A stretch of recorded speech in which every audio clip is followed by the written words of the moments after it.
মুকলি সভা সন্মানীয় সভাপতি মহোদয়,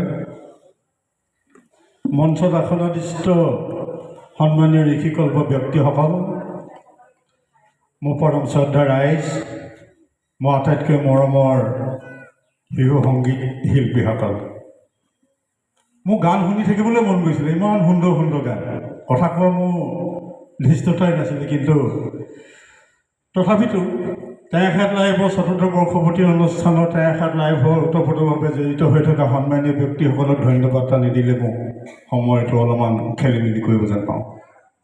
গতিকে চমুকৈ দুআষাৰ ক'ব বিচাৰিছোঁ। মোৰ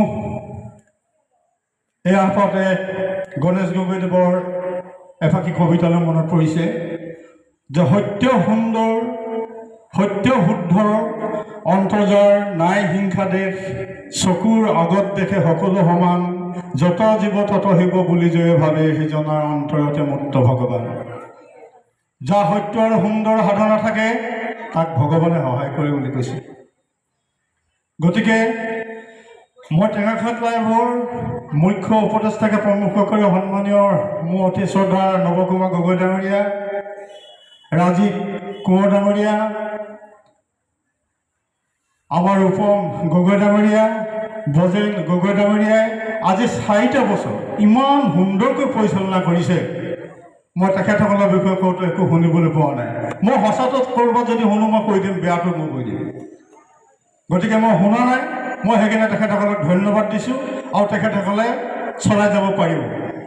কাৰণ আজি বহু হালধীয়া সাংবাদিকতা আমি কিবা কিবি কথা শুনিবলৈ পাওঁ। গতিকে সেইকাৰণে কৈছোঁ যে তেখেতসকলক মই শুনিবলৈ পোৱা নাই।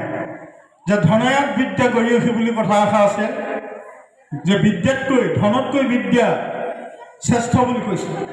কিন্তু বিদ্যাক আজি কিছু কিছু ক্ষেত্ৰত কিছুমানে তল পেলাবলৈ খুজি ধনক আগবঢ়াই দিছে। কিন্তু তেখেতসকল কিছু দূৰ যোৱাৰ পিছত ঘূৰি আহিবলগীয়া হয় বা তেখেতসকলৰ নাম নিচান শেষত নাইকিয়া হৈ থাকে। গতিকে সত্য আৰু সুন্দৰ আৰাধনা মই টেঙাখাত লাইভক কৰিবৰ বাবে বিশেষভাৱে অনুৰোধ জনাইছোঁ। গতিকে আমি এই কথাটো চিন্তা কৰিব লাগিব যে তেখেতসকলে যেতিয়া সঁচা অৰ্থত সহযোগিতা আগবঢ়াব, সঁচা বাতৰি পৰিৱেশন কৰিব, তেতিয়া কোনো মানুহে তেখেতসকলক সমালোচনা কৰিব নোৱাৰে। কাৰণ সুন্দৰ সদায়, সত্য আৰু সুন্দৰ সদায় চিৰস্মৰণীয় হৈ ৰয়। সত্য আৰু সুন্দৰ আজিলৈকে ধ্বংস কৰিব পৰা কাৰো ক্ষমতা হোৱা নাই বুলি মই ভাবোঁ। কীৰ্তিযস্যা স্বযুৱতী বুলি কথা এষাৰ আছে, যে গুণে কি তাৰিব, ৰূপে কি তাৰিব, গুণেহে সংসাৰ তৰিব বুলি কৈছে। গতিকে তেখেতসকলৰ গুণগত বৈশিষ্ট্য আছে, গুণগত মানদণ্ড আছে। ইমান নিৰ্ভীকতাৰে সাংবাদিকতা কৰিছে, মই প্ৰতিটো ক্ষেত্ৰত তেখেতসকলক চাই থাকোঁ। আৰু তেখেতসকলে যে প্ৰসাৰতা লাভ কৰিছে এই কথাটো একদম অপ্ৰিয় সত্য। কাৰণ সৌদিনৰ মূৰত মোক কোনো চিনি জানি নাপায়। দুলীয়াজনক দেখিলে দুৰ্গা বৰগোহাঁই বুলি কোৱাৰ কাৰণে এগৰাকী মহিলাই মোক উঠি কিনে ধন্যবাদ দিছে আৰু মাতিছে। মোৰতো আপোনাক চিনি পোৱা নাই, কাৰণটো কি? নাই বোলে মই টেঙাখাত লাইভত আপোনাক পালোঁ, আপুনি বৰ সুন্দৰ কবিতা এফাকি গাইছিলে। মই কবিতা এফাকি গাইছিলোঁ আমাৰ যেতিয়া কাতি বিহু পাতিছিলে, খুব জাক জমকীয়াকৈ চাকিবিলাক জ্বলাইছে, বৰ অপূৰম সুন্দৰ, ইমান সুন্দৰ এটা পৰিৱেশ সৃষ্টি হৈছে তাত। গতিকে সেই সুন্দৰ পৰিৱেশটো লৈ কিনে মই তাত গাইছিলোঁ যে অপৰূপা সুবিতা সুজলা সুফলা, মনোৰমা প্ৰকৃতিৰ মাধুৰী মাজৰি, লুইত্ব তীৰে তীৰে কৰিলে ৰচনা, যি ইখনি অলকা পৰি নিৰূপমা কৰি। এই কবিতাফাকি গাওঁতে তেখেতে শুনি মোক জঁপিয়াই আহিছে মোৰ কাষলৈ। গতিকে টেঙাখাত লাইভে যে কুচি কৰিছে, টেঙাখাত লাইভ যে আগবাঢ়িছে, এই কথাটো কিন্তু সঁচা কথা। মই ধন্যবাদ দিছোঁ তেখেতসকলক, আৰু তেখেতসকলে আগবাঢ়ি যাওক। আমি সকলো কথা চিন্তা চৰ্চা কৰি চাব লাগিব। সত্য অবিহনে যে মিছা কেতিয়াও তিষ্ঠ থাকিব নোৱাৰে। সত্য আৰু সুন্দৰ যে সঁচাই শক্তিশালী এপাত অস্ত্ৰ, সেই কথাটো আজি বৌদ্ধ শাস্ত্ৰই কৈছে, প্ৰণতিপত বীৰমণি। আকৌ তাই শাস্ত্ৰই কৈছে, চাই চাই মেৰুতাই, যে সত্য সুন্দৰ সদায় চিৰস্মৰণীয় হৈ ৰ'ব। গতিকে এই কথাবিলাক স্বয়ং মঞ্চভূম দলখনৰ বীৰমণি বুলি কৈছে, বুদ্ধ শাস্ত্ৰই কৈছে। গতিকে এই কথাবিলাক আমি চিন্তা চৰ্চা কৰিব লাগিব।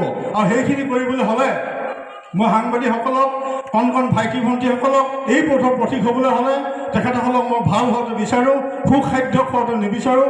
আজিকালি বিভিন্ন নিচাযুক্ত দ্ৰব্যৰে ভৰি পৰিছে পৃথিৱীখন, সেইফালৰ পৰা আঁতৰি আহিবৰ কাৰণে মই অনুৰোধ জনাইছোঁ।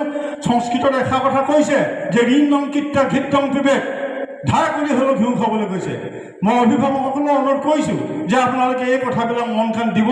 টেঙাখাত লাইভৰ লগত আপোনালোকে থাকক। টেঙাখাত লাইভত এতিয়া মানুহ আছে, টেঙাখাত লাইভত ব্যক্তি আছে, গতিকে টেঙাখাত লাইভক মই সদায় ভাল পাওঁ। টেঙাখাত লাইভে মতাৰ কাৰণে আজি মই দহুবন কাটি কৰি মই বিশেষ কাম এটাত জড়িত হৈ আছিলোঁ, তথাপিতো মই আহি কিনে আহিছোঁ আৰু একান্ত ভক্ত হৈ মই বহি আছোঁ। তেখেতসকলক মই একান্ত বাধ্য ছাত্ৰ। কাৰ একান্ত বাধ্য ছাত্ৰ? টেঙাখাত লাইভ। টেঙাখাত লাইভত মই হিয়া জয়ী আশীৰ্বাদ দিছোঁ।